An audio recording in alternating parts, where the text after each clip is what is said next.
blends greens really well. It blends, but I will try frozen fruit probably next week and see. And I'm also surprised that I can't actually see any bits of ginger in here. I have actually tried it and it's very creamy, like a baby food creamy. So I'm very, very happy with it, and I'm glad that I actually bought this. So these are the two blends that I did today. I have to say that I'm very happy with how they actually turned out, and comparing to what I actually did last week, this is very, very, very creamy. This basically is the green one I did, and that's the consistency. This is the red one, and that's the consistency. It is very creamy. Both of them are very, very creamy in my opinion. This, I'm surprised by the greens.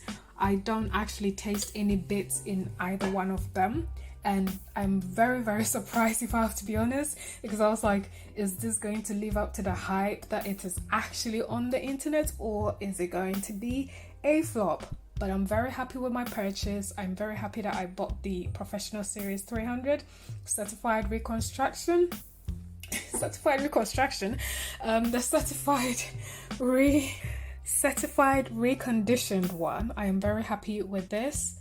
And basically what I blended was, this one was mainly soft fruits, so there were fresh fruits, there were no frozen fruits. There was a defrosting pineapple in this one, but I can't actually see any bits. In my opinion, I can't see any bits. So has this lived up to the hype that has been built up on the internet?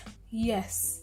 Am I happy that I got it? Yes. However, this is my first use, so I hope I'm not, jumping too high now, but I am very happy with the first use, and I'm happy that I bought it. So I'm actually really going to enjoy my smoothie making going forward. And so yeah, I hope this video is helpful to some of you, and let me know if you have any questions regarding this blender. Once again, I've got a Professional Series 300, and this is my first use, so I guess you can say it's my first impressions. And yes, it did fine, and I'm happy with my first blend.